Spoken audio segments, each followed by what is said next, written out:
Hello, and welcome to the virtual VMTA conference of 2020. My name is Curtis Smith, and I'm thrilled to be able to present this workshop to everybody through the lens of iPhones, cameras, and internet connections. I'd first like to express my very sincere gratitude to Lynn Kleisler and John Windsor and everyone at VMTA who has worked so hard to make this event possible. I know it's been very difficult and it's been a hassle to say the least, so I'm very happy to be able to join the virtual club this year of 2020. So this workshop is going to explore the relationship between the pipe organ and the piano, specifically geared towards pianists, piano teachers, piano students, performers. I myself am a pianist, and so this has been a real journey for me that I'm happy to be able to share with all of you. The main argument is that pianists have a wonderful opportunity to learn a tremendous amount about our craft, about playing the piano, from studying the organ. And I'd like to demonstrate some of the many lessons that this, to quote Mozart, king of instruments, has to teach us. The reasons for studying the organ go far beyond just playing for a substitute church service or playing for a friend's wedding, although those are certainly wonderful and important benefits of studying the organ. I'm also going to discuss several of the psychological and pedagogical barriers that can easily stand in the way from pianists studying the organ at all, or from having an open and positive mindset when they study the organ.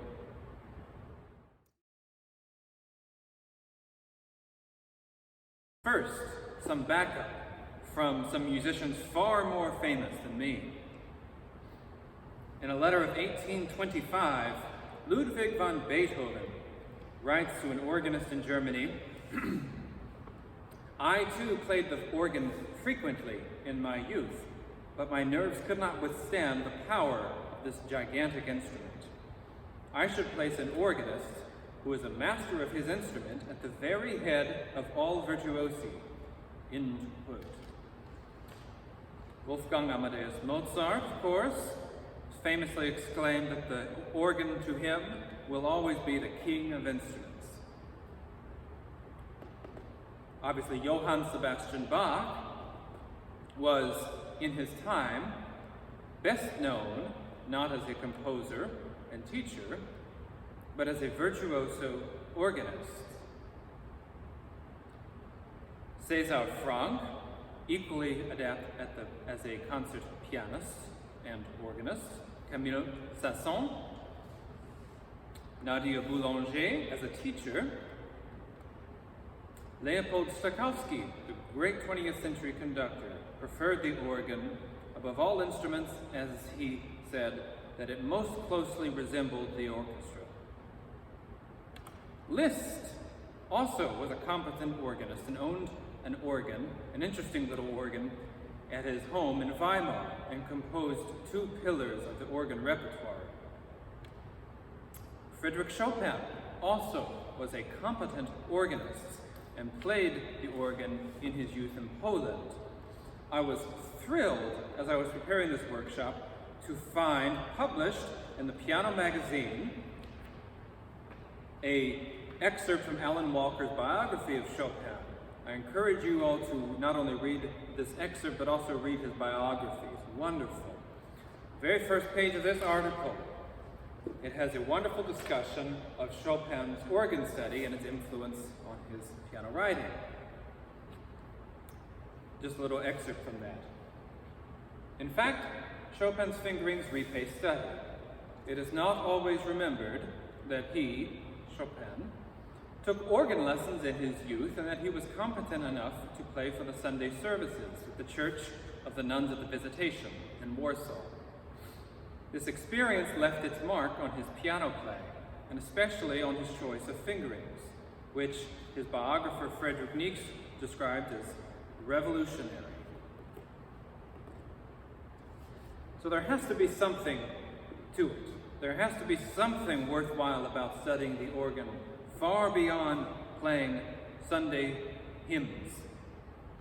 So I'm now going to discuss some of the things that cause some resistance to organ study. So let's talk about why many pianists can have a troubled relationship with the organ. A prominent reason, one that I was given, and that I think is given often by piano teachers, and a reason it's felt by many students, is that studying the organ is detrimental to your growth as a pianist. Because the actions are so different, it can ruin your touch and your tone production, because the actions, again, are just so different. It sounds like a very big deal. And I certainly stayed the heck away from the organ when I grew up as a pianist, because I really wanted to focus on my growth as a pianist and with my tone production. And there's a large degree of truth in this, though I do believe it's exaggerated, and I'll explain what I mean as I go on. The organ and the piano are, after all, fundamentally different. Both instruments have keys, and there the similarity really ends. The organ is a wind instrument. It derives its sound from a chest of pressurized air. Depressing a key on the keyboard opens a valve which allows air to pass through the pipe, sometimes through a mechanical linkage, or in this case, through an electro-pneumatic link. Thus, playing a key does not give sound to the instrument, but it allows sound to pass through the instrument.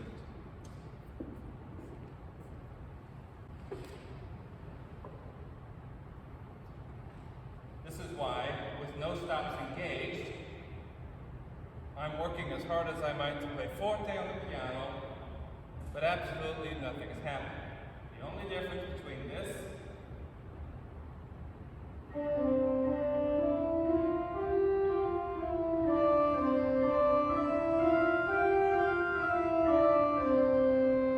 is that I've engaged the stop to open and allow air to come through.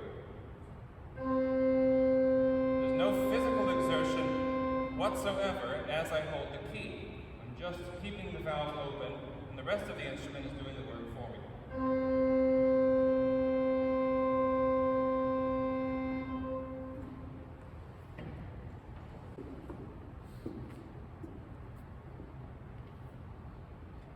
So obviously, without the use of expression pedals and changing your registration, the organ player has no control whatsoever of the tone quality or the volume using just the normal things that pianists would use to change their sound. The only thing the organist really has control of when they play is the duration of the note and the release of the note. Now, in some mechanical action organs or tracker organs, you have a little bit more control of the onset of the note, but not much. It's mostly more something the player feels than the listener hears. So this is why the actions being so different can frustrate many pianists playing the organ. Because often what happens is you simply try to play the piano on the organ. And let me show you how unsatisfying that is. I'm going to play a beautiful little excerpt of Schubert on the piano, and I'm going to try to just mimic the same motions, the same movements of my fingers on the keyboard of the organ, and we'll see how different they actually are.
sometimes after doing all of this, pianists walk away from the organ basically saying somewhat glibly, "You ever try phrasing at the organ? You can't phrase at the organ." Or, "The organ's nice, but it has no dynamic contrast."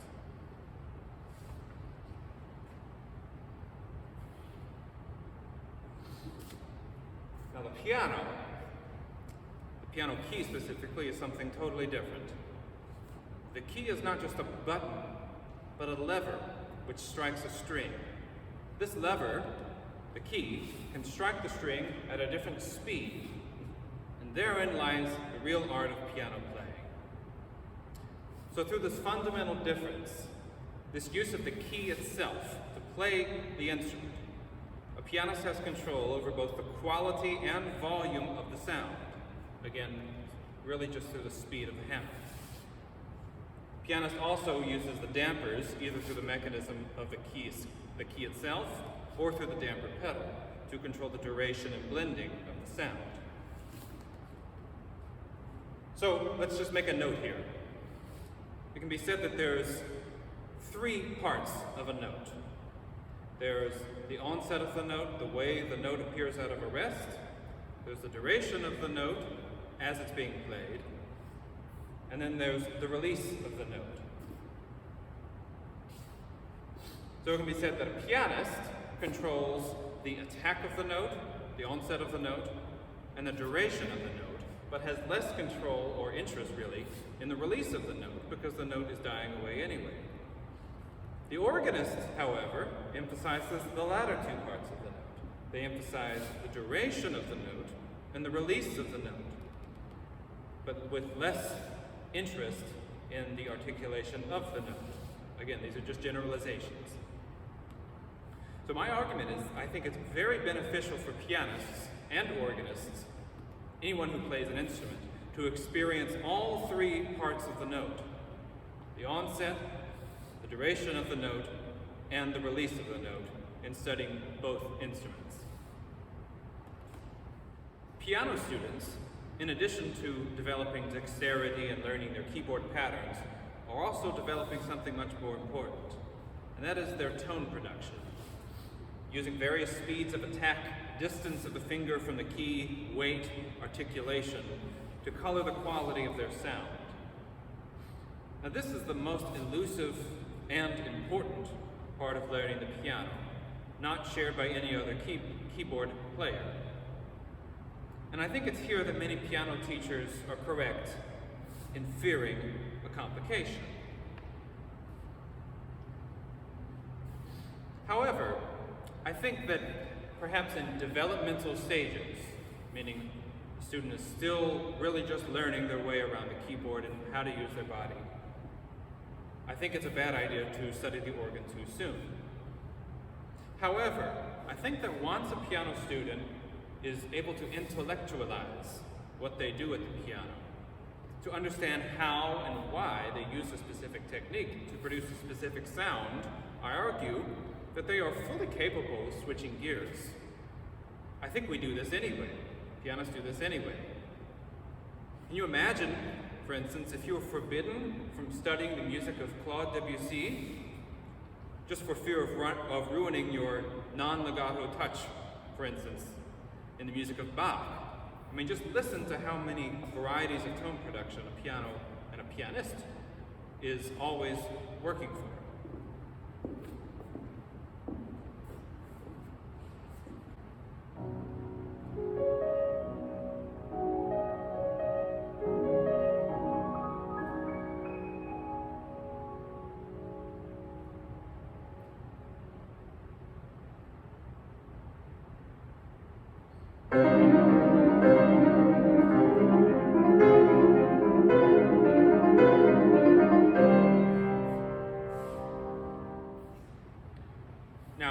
Another reason that many pianists struggle in studying and playing the organ is that they're great pianists.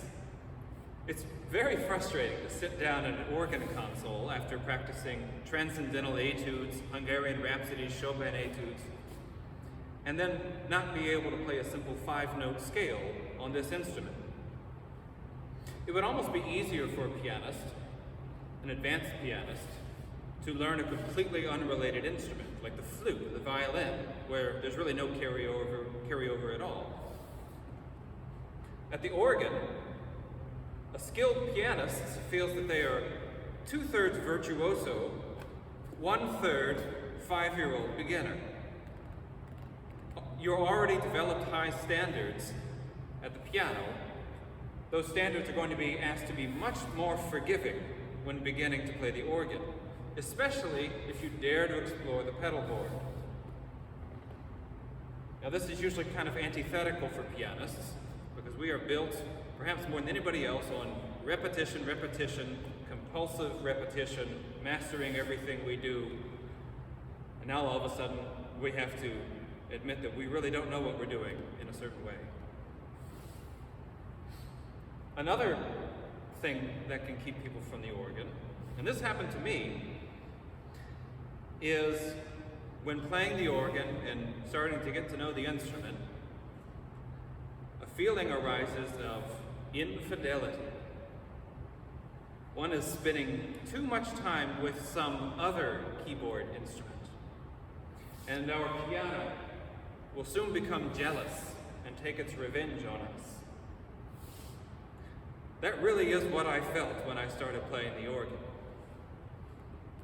Any instrumentalist has a very strong attachment to their instrument and get a lot of their identity, their own musical identity, through their relationship with that instrument and only that instrument. So to play an instrument that's kind of similar, but also significantly different, can cause a great deal of emotional confusion and even a little bit of an identity crisis, depending on how invested you are. So I think this would be a good time to make a little disclaimer. I am in no way suggesting that there are not fundamental differences between the organ and the piano, or between organ technique and piano technique.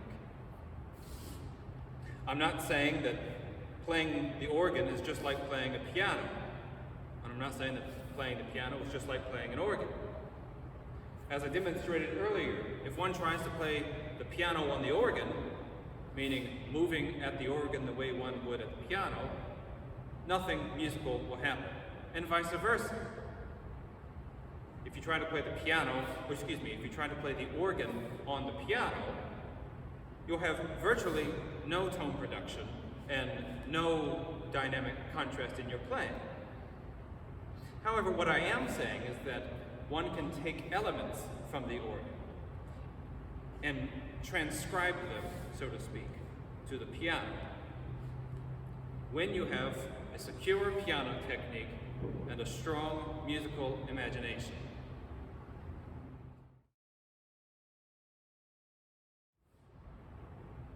So now I'd like to talk about what the organ can teach pianists. And I'd like to begin with a quote of Robert Schumann. "Improve every opportunity of practicing upon the organ. There is no instrument which takes such speedy revenge on the impure and the slovenly in composition or in play." End quote. The first thing I ever played at an organ was Bach. It was the E-flat major prelude from the first volume of the Well-Tempered Clavier.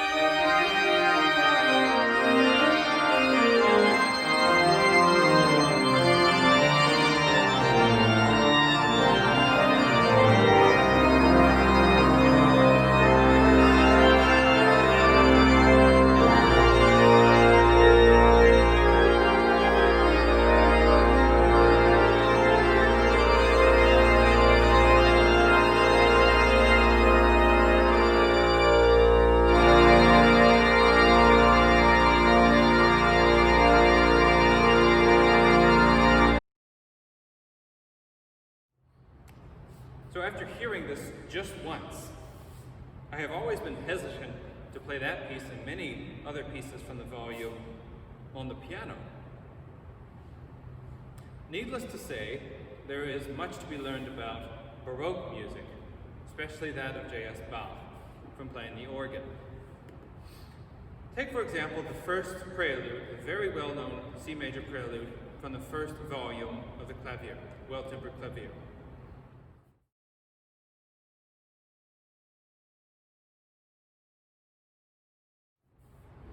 When pianists play this, it often sounds something like this.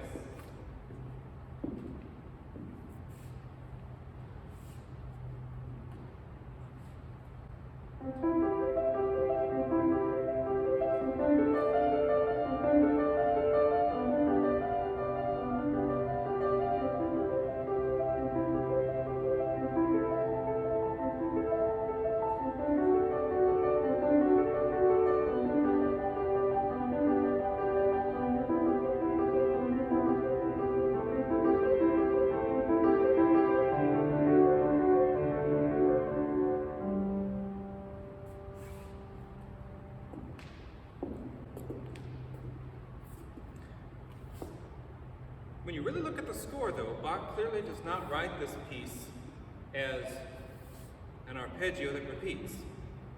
He doesn't write this piece in one voice, but in three voices. He writes a sustained bass note, a syncopated tenor voice, and an arpeggiated, filled-out line in the right hand. At the organ, this can be a little bit more literally realized.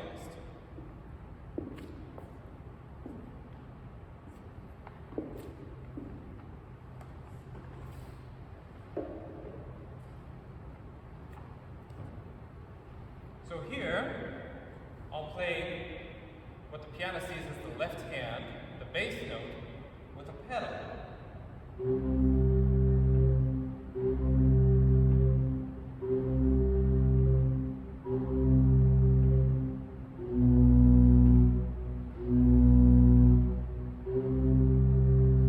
Now, because of the way he writes it, I'm going to play a syncopated note on a separate manual.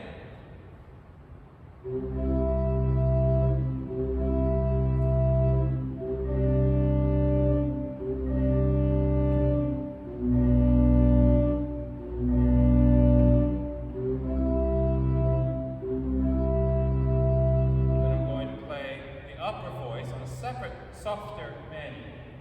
It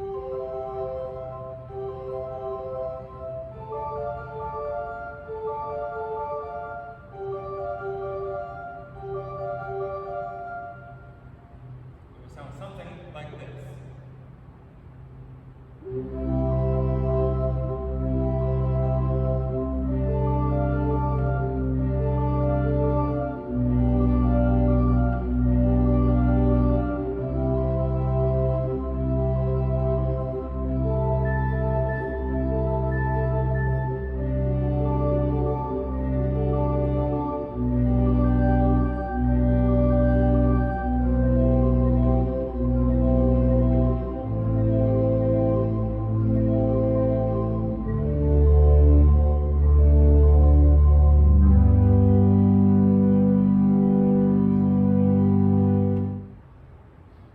The most prominent lessons that the organ can teach pianists are related to touch, specifically achieving legato without a damper pedal.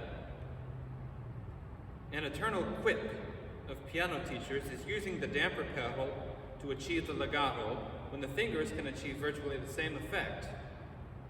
If the damper pedal is the soul of the instrument, then one should treat one's soul with discretion and great care.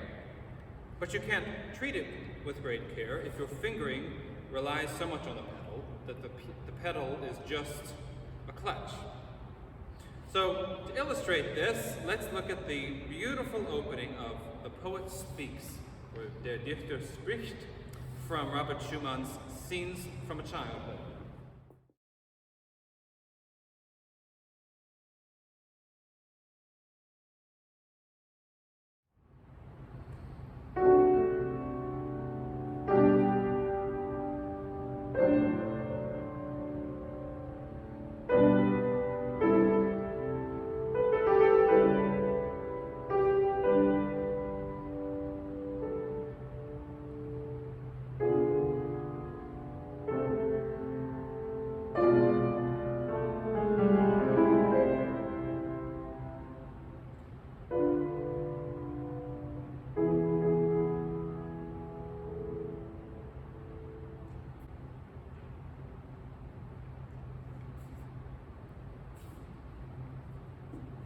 would be perfectly possible to play this on the piano without any finger substitutions at all, instead relying solely on legato pedaling, picking your hands up and dropping it on the keys chord by chord.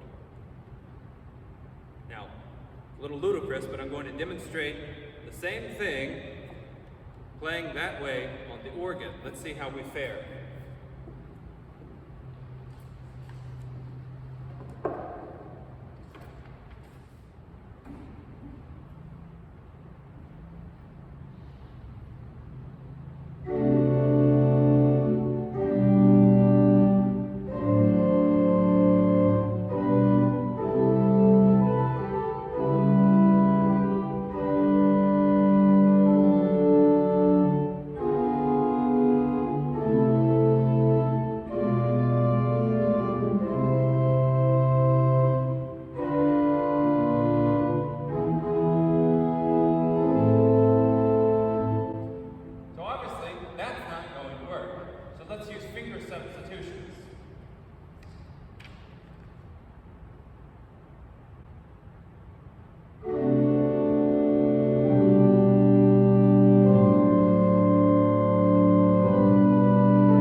Finger substitutions on the piano. No pedal.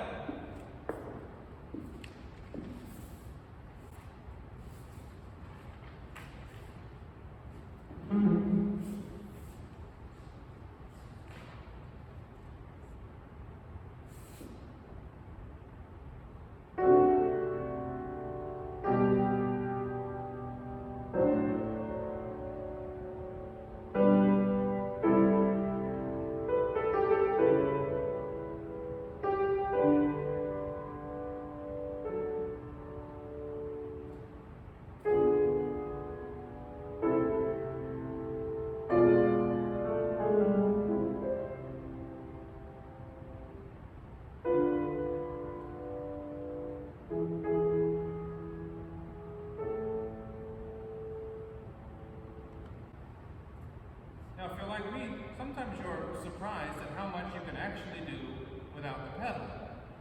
How much clarity one can actually achieve without relying on the pedal at all. Now, let's just give that some clothes with the damper pedal. But all of the legato I'm creating is still with that exact same finger substitution finger.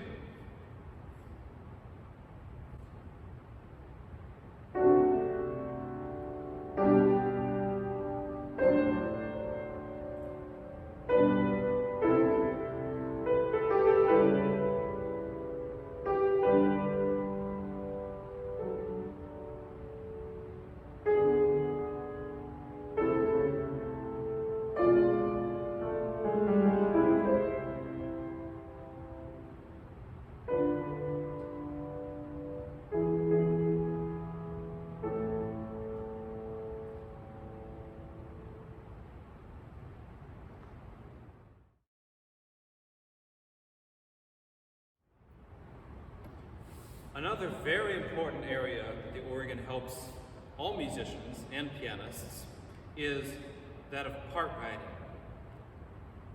The organ reveals the intricacies of part writing and four-voice textures to pianists in a way that often we're not even aware of when we play them.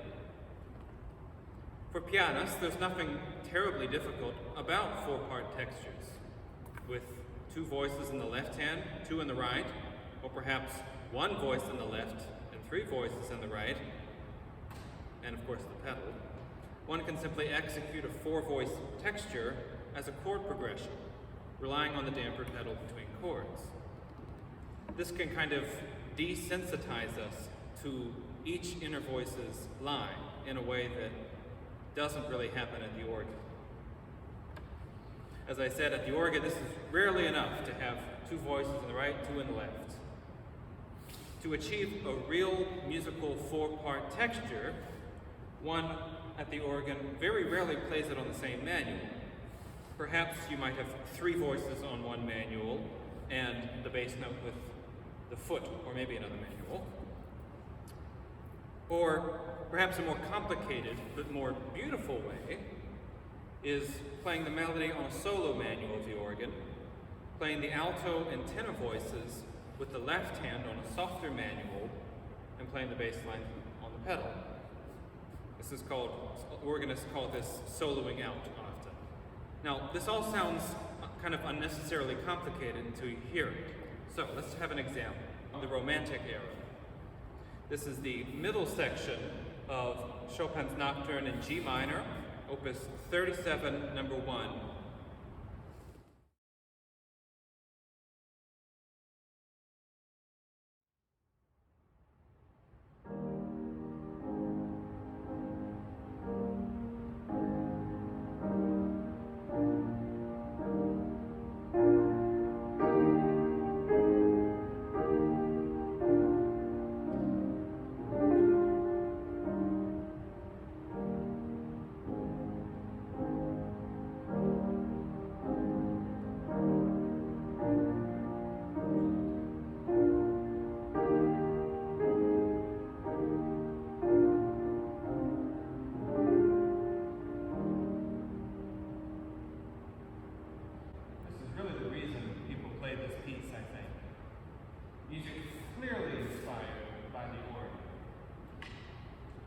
Let's try it at the organ.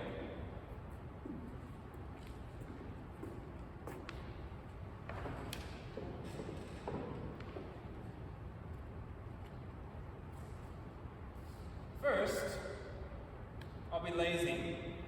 I'll just play it on the manuals, right hand and left hand.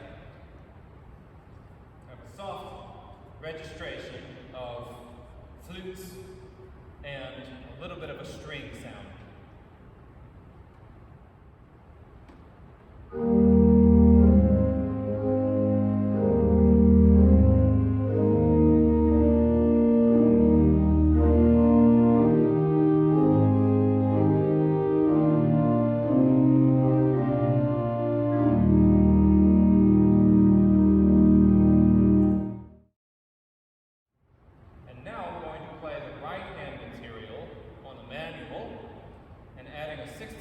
Pitch to the pedal for the bass line.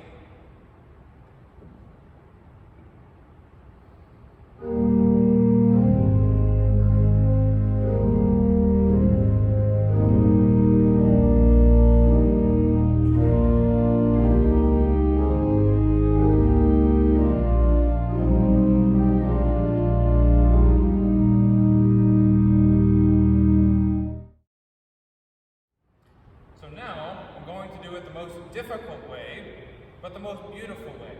And that is playing the solo melody on a more prominent manual.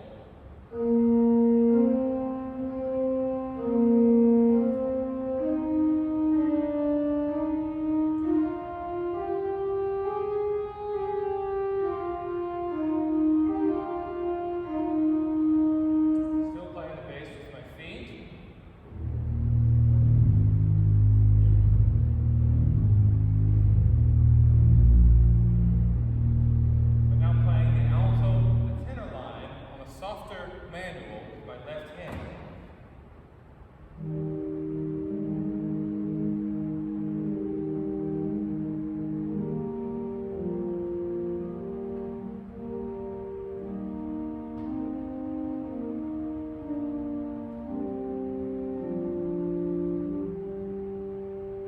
Now, I wonder how many piano students have actually sat down and played just the alto and the tenor parts of that line.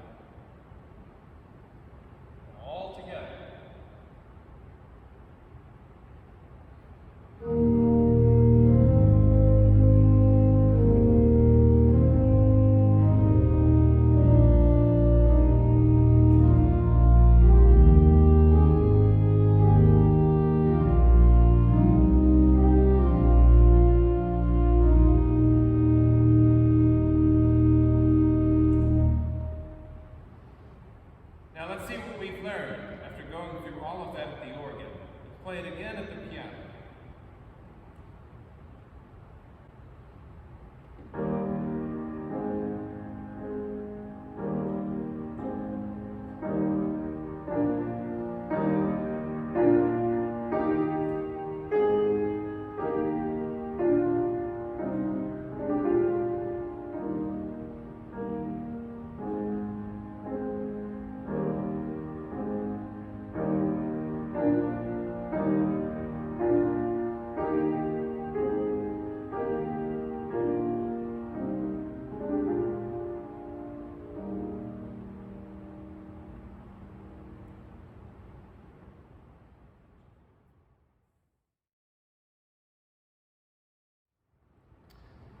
So, there are numerous other benefits from studying the organ that I just don't have time to get into for this conference.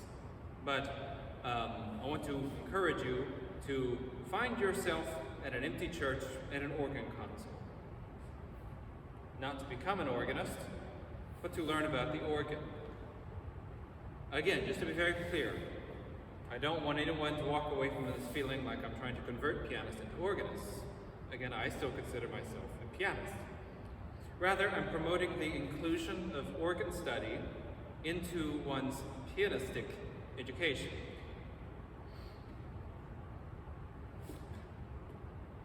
I hope you've all enjoyed this workshop and all of the other workshops that are presented at this year's conference.